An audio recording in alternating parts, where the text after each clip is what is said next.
Okay, think about negotiation. What's the first thing that comes to mind? Hmm.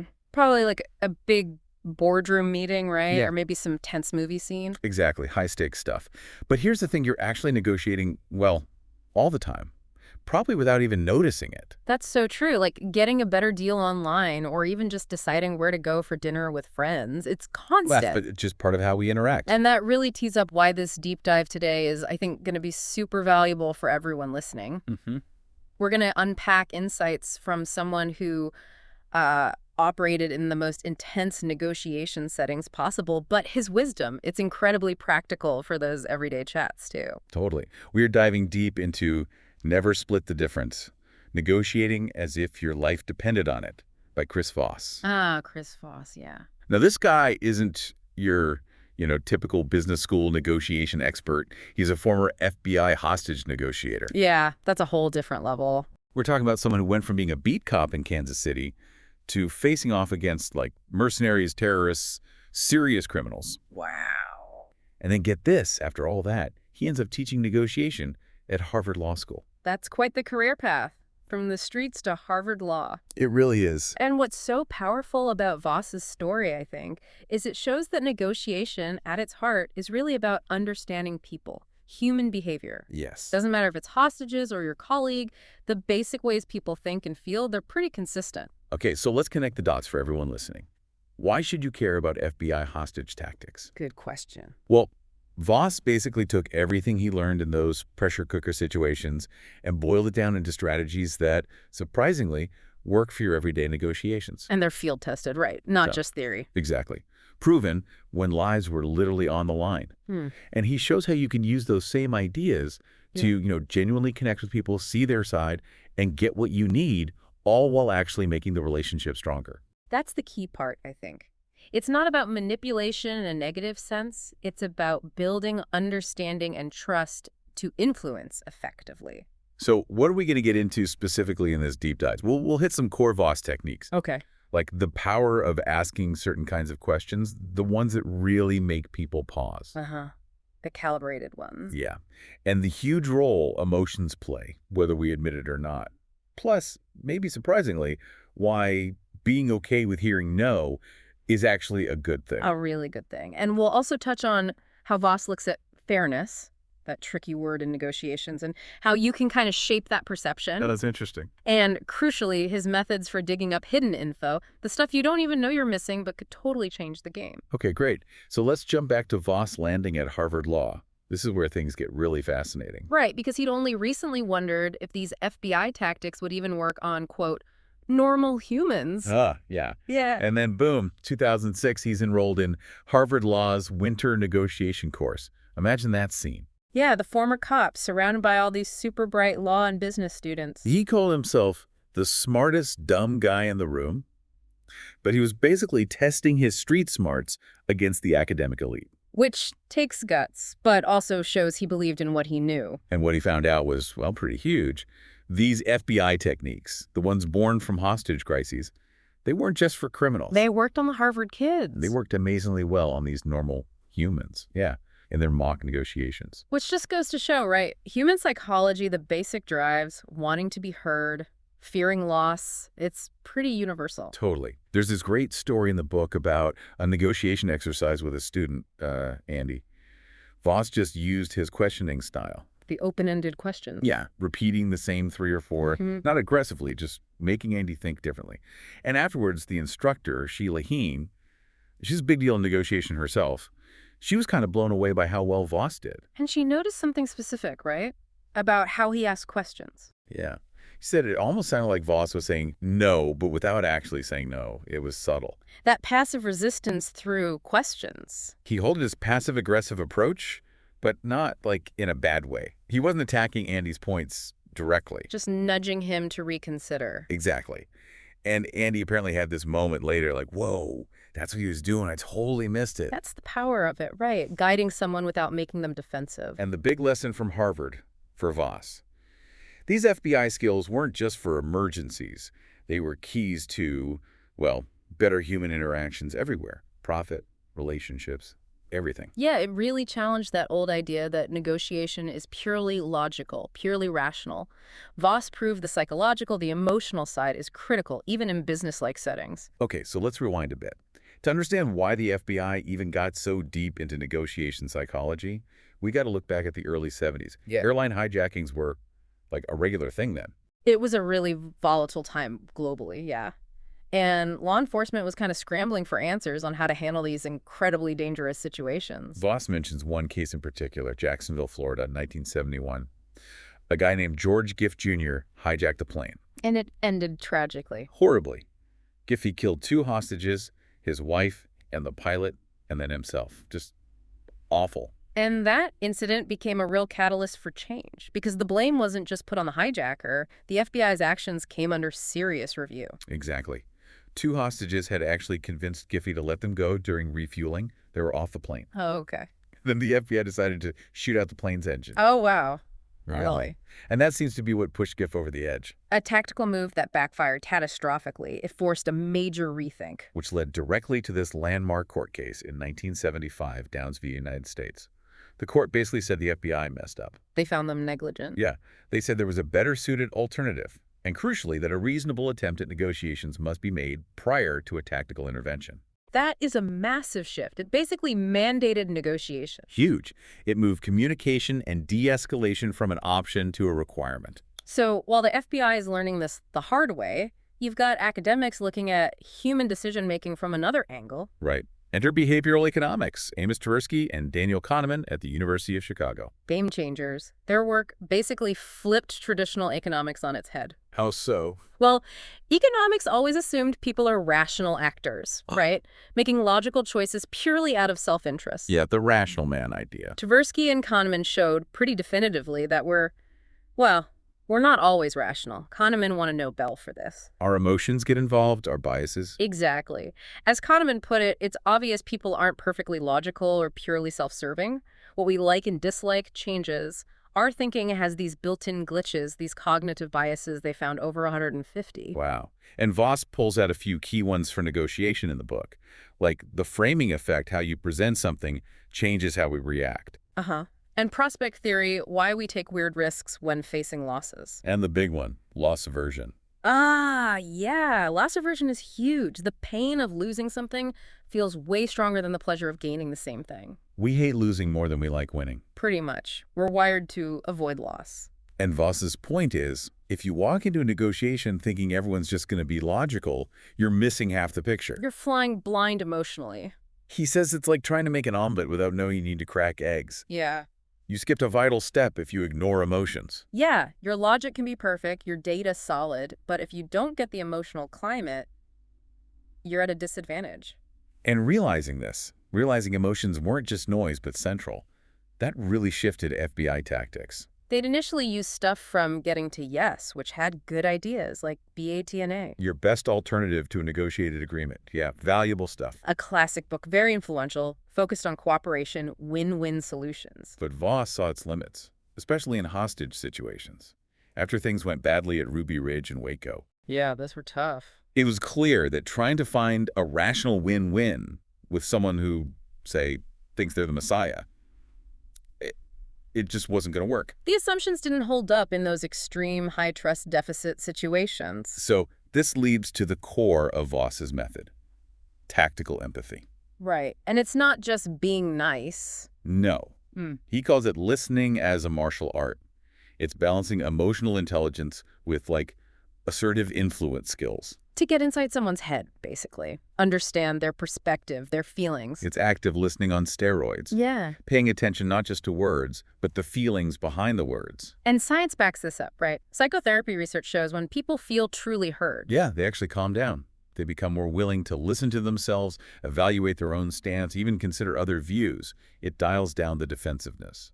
So you had this weird split, business schools teaching rational models. And the FBI, ironically, becoming the experts in empathy because they had to. And as Voss puts it, And our way worked.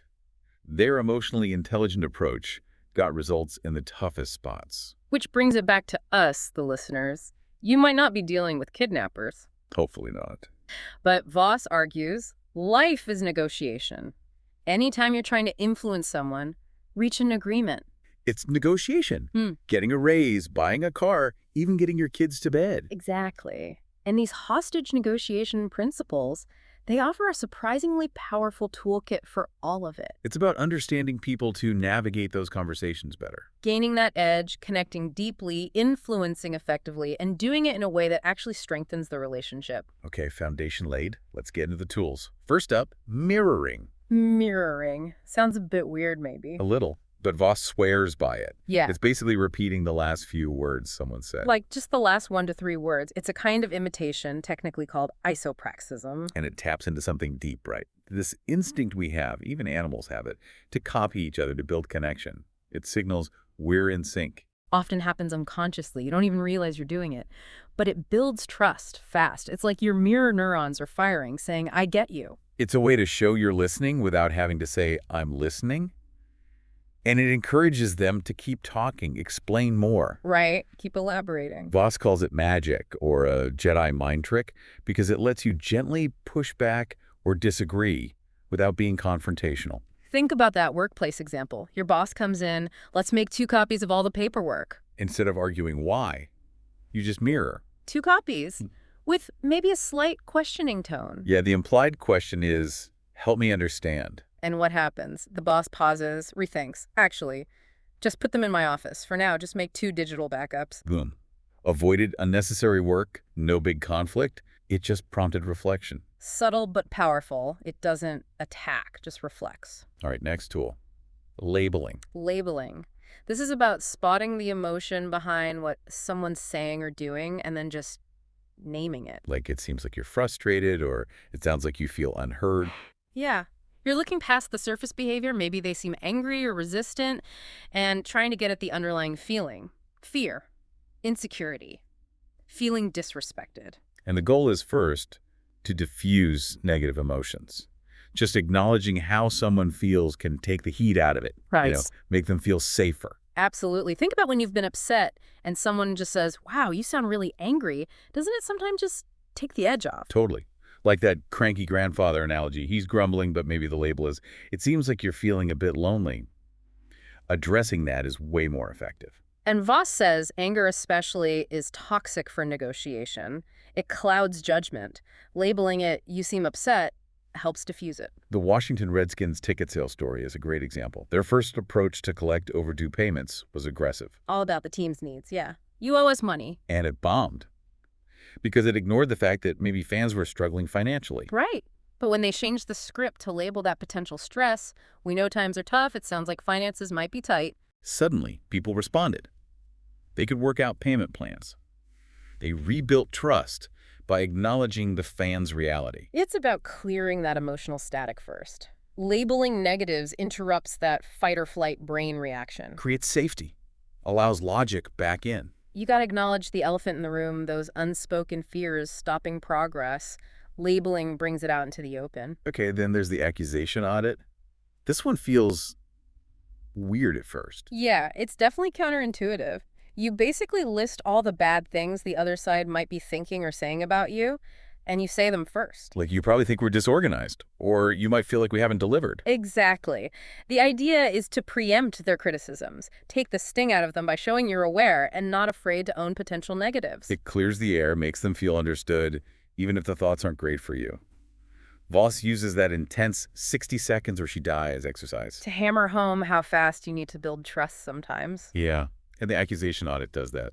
Feels weird, like inviting attacks. But it actually builds credibility, shows self-awareness. There's that story about the student, Anna, who landed $1 million deal using this. Her company was having issues with a client. Right, the client wasn't holding up their end. Instead of getting defensive, Anna's team started the meeting by listing all the client's likely complaints. You probably think we're going to try and cut your payments, etc. And by getting it all out there first, the client felt heard. It totally changed the dynamic. Allowed Anna to negotiate what she needed and actually strengthen the relationship. Amazing. And that other example, Ryan B. at the airport. Oh yeah, with the stressed gate agent. He saw the agent dealing with an angry couple. When he went up, he started by labeling her stress. Looks like it's been a really hectic day. Instant connection. Then he used mirroring, Kept her talking. and she ended up volunteering info that got him on an earlier flight. Perfect combo of labeling and mirroring. Shows how leading with empathy, even acknowledging potential negatives, can really turn things around. Okay, let's talk about no. That word we usually try to avoid in negotiation. Right, we're trained to think yes is the prize, but Voss flips that completely. He says, no is pure gold. How so? Well, think about it. No gives clarity. It lets people eliminate what they don't want so you can focus on what they do want. And it feels safe, right? Saying no keeps things as they are, gives the person saying it a feeling of control. Exactly. There's that deep human need for autonomy.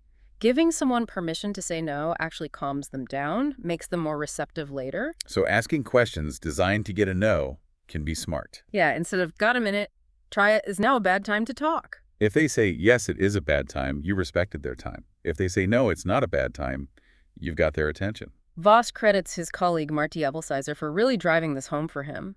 She actively sought out the no, embraced it. Reframing it not as rejection, but as information. Defining boundaries. Right, it makes the other person feel secure, in control, which often leads to better, more solid agreements down the line. Voss also warns about the counterfeit yes. Yeah, the yes, that doesn't really mean yes. It's just an easy way out. He tells that story from his crisis hotline days about the caller, Daryl. Daryl would always agree with Chris's suggestions. Yes, Chris, that sounds good. But he never actually did anything. The yes was just to avoid conflict, keep Chris talking. It wasn't commitment. Getting a real yes, one that means I understand and I agree, that's the goal, not just any yes. And that warning sign, no, means no go. If someone just won't say no, even when you give them easy opportunities. It could mean they're unsure, hiding something, or just not really engaged. Might be better to pause or walk away. It signals a lack of clear decision-making, which can bite you later. A solid no is often better than a shaky yes. Okay, so we've got emotions, mirroring, labeling, the power of no. Now, how do we actually bend their reality, shape what seems fair? Right. This gets into understanding those deeper, unspoken needs and thoughts driving the other side. It's not just about the surface demands. Voss warns about deadlines here. We often treat them as absolute, but are they always? He argues they often create unnecessary pressure. And his experience, especially in the private sector, was that missing a deadline. Usually, the world didn't end. The consequences were often less dire than feared.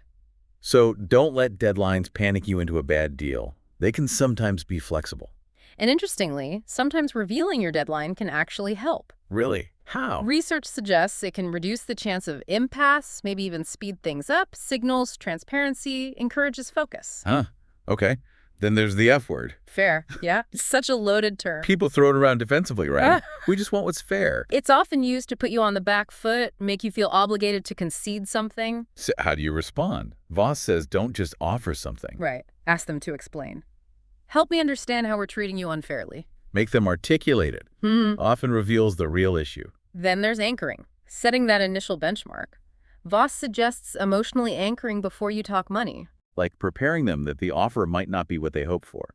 Managing expectations. Exactly. Makes your actual offer seem more reasonable. He also generally advises letting the other side anchor first on money, because you rarely have perfect info. And when you do make an offer, using a range can be effective. Yeah, starting with a slightly lower number in the range often feels less confrontational than one hard number. And using odd, specific numbers like $47,850 instead of $50,000 can make it seem more calculated and credible. And don't forget non-monetary stuff. Pivoting to things that cost you little but mean a lot to them. Like that magazine cover story example. Get creative beyond just the price tag. And finally, on salary negotiation, he stresses defining success, asking, what does it take to be successful here? Smart move. Clarifies the job, and it can turn your future boss into a kind of mentor who's now invested in you hitting those marks. Shifts it from just money to overall contribution. Okay, lots of tools. Now, creating the illusion of control with calibrated questions. Right. The idea is the listener, the question asker, often holds more power because they're guiding the conversation's flow. And calibrated questions are the key. Yeah. Open-ended, starting with what or how. Sometimes why, but carefully why, can sound accusatory. Avoid who, when, where, initially, as they just get facts, not thought. The goal is to guide them, make them feel the solution is their idea, even if you framed it. Like the doctor with the unhappy patient didn't argue, just acknowledged feelings and asked, what would you hope to achieve by leaving? Gets the patient thinking through the consequences, opens the door for the doctor to address the real problems. And that killer question Voss loves, how am I supposed to do that? Such a great one. It's a polite no, but it also invites them to solve your problem, makes it collaborative. Exactly. Shifts the burden gently. And when someone attacks you, don't bite back. Pause. Respond with a calibrated question. Diffuses tension, redirects, makes them rethink their aggression, stops escalation. Okay, so you've used all these tools, you've got an agreement, but you're not done yet. Right. Execution matters. Yeah. Hugely important. Getting the yes is one thing. Making sure it actually happens is another. And that often means dealing with the people behind the table. The unseen stakeholders who weren't in the room but can still block things. Voss uses that prison siege example. They had to deal with the inmates for surrender. But they forgot about a specific guard who wasn't looped in, and he almost blew the whole thing up. Yeah. Shows you need to understand the whole ecosystem, make sure everyone who matters is on board. He also mentions that Ecuador kidnapping case. They kept asking calibrated questions. How do we know Jose is okay? How are we supposed to pay if we don't know he's okay? Slowed the kidnappers down, kept them from getting desperate, lowered the ransom, and bought critical time just by asking how. And to really lock down commitment, he uses the rule of 3. Get them to agree to say yes 3 different times in slightly different ways. Yeah. A commitment yes, a confirmation yes. It helps sniff out counterfeit yeses and ensures they're truly on board. Test the sincerity. He also mentions nonverbals, the Pinocchio effect, and using your own name, the Chris discount. Right. How would Chris do that? Forces empathy, makes it personal. And that no series for politely declining, how am I supposed to do that? Or your offer is very generous, I'm sorry, that just doesn't work for me, leads to that Bruno Joaquin story where Bruno bids against himself. It's sophisticated boundary setting while keeping the door open. Which brings us to the final piece, finding the black swan. Those game-changing unknown unknowns named after Nassim Taleb's concept. The hidden bits of info that can totally alter the negotiation. Voss says negotiation isn't a battle, it's more like walking a tightrope. Focus on the next step. Keep gathering info. And leverage isn't just about power, it's often about the other side's perception of loss. Positive leverage, giving them what they want. Negative, making them worse off. And normative leverage. Using their own values against them, basically. Or rather, aligning with their values. Understanding their religion, their worldview, their core beliefs. That's key to finding black swans and using normative leverage. Like appealing to the suicidal man Watson's military honor. Exactly. Finding that deep motivation. Or using shared references, like the Christian CEO example, builds trust through similarity. Even just giving a because reason makes requests more persuasive. And crucially, don't just write off weird behaviors crazy. Try to understand it. Right. The Coca-Cola client who went silent wasn't crazy. It was a massive internal restructuring they couldn't talk about yet. Understanding that changed everything. And that student in the real estate deal who accidentally mislabeled the seller's motive. Which prompted the broker to reveal the real reason, the black swan, that the seller desperately needed cash to pay off other debts. Huge leverage shift. It shows the power of just staying curious and testing assumptions. Okay, wow. We covered a ton from never split the difference. Let's quickly hit the key takeaways. Yeah, definitely. First, mirroring. So simple, so powerful. Just repeat their last few words. Builds connection instantly. Try it today. Good one. Second, calibrated questions, especially starting with how or what. Puts them in perceived control, guides the conversation your way. And third, embrace the no. It's not rejection, it's clarity, it's information. Don't fear it, maybe even invite it sometimes. So here's a final thought to chew on. Next time you're in any kind of disagreement, small or large, Instead of jumping straight to your arguments, try just mirroring back what they said. See what happens. See what you uncover about where they're really coming from. or think about the no's you've heard lately. Were they dead ends? Or maybe openings to ask more questions? Understand the hesitation? Find a different path. Because mastering this stuff, it's not a one-shot deal. It's about practicing these skills in your everyday life. Absolutely. It's a continuous process. But as you integrate these tools, you'll likely find yourself navigating conversations much more effectively. Well, thanks for taking this deep dive with us today. Really appreciate you spending the time exploring Chris Voss's ideas. Yeah, great stuff to think about. Hope it was useful.